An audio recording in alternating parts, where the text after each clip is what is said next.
Hello, everyone, and welcome to another episode of Voices from the Heartland. Today's story is powerful. It's a story of identity, healing, and legacy. I'm joined by a man whose journey took him from silence to strength. His name is Tapiwa, a husband, a father of two, and a man who carries his father's name with pride today. Tapiwa, welcome. Oh, thank you, Jackie, for having this introduction. Thank you so much. So let's go back. Today you're a proud father and husband, but that piece we see didn't always exist, right? That's true. I grew up with my mother's side of the family. My parents separated when I was still a baby, too young to remember. My mother took me with her and we stayed at my grandparents' home. Yeah, parents. So you were raised without your father in the picture. Yes, my grandparents raised me with love and care, and I will forever be grateful. But deep inside, there was a silence, a longing. I never really knew my father's name. His story was just a shadow.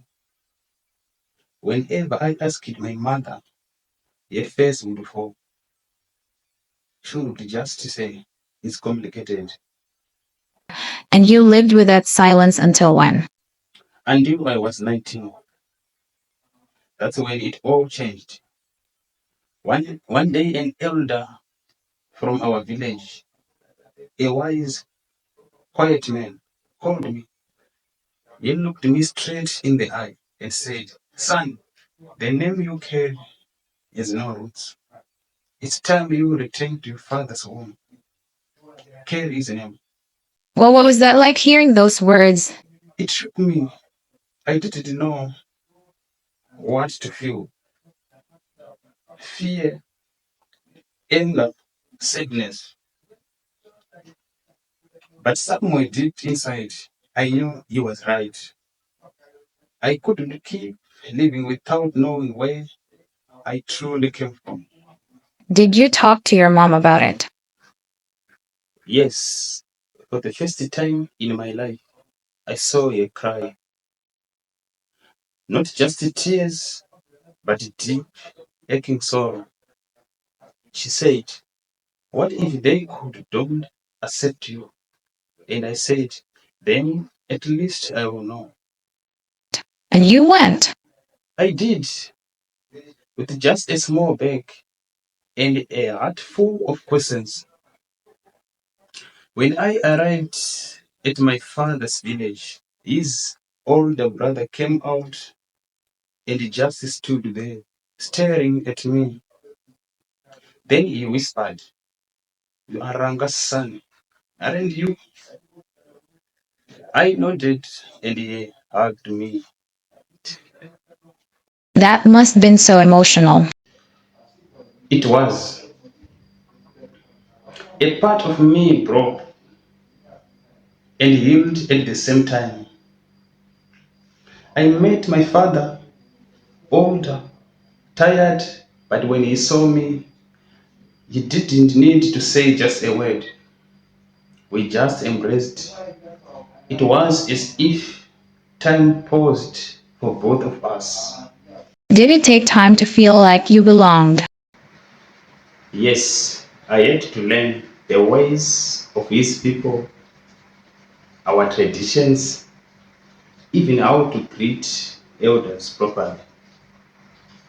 But what mattered most was that I changed my surname.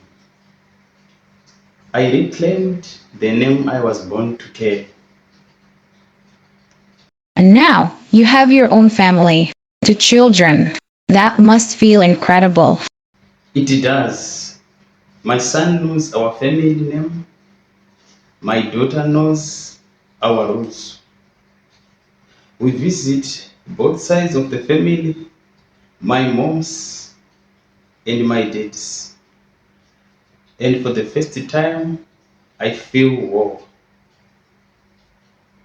The broken chain ends with me.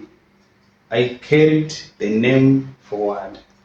If there's someone listening right now who doesn't know where they come from or feels lost in their identity, what would you say?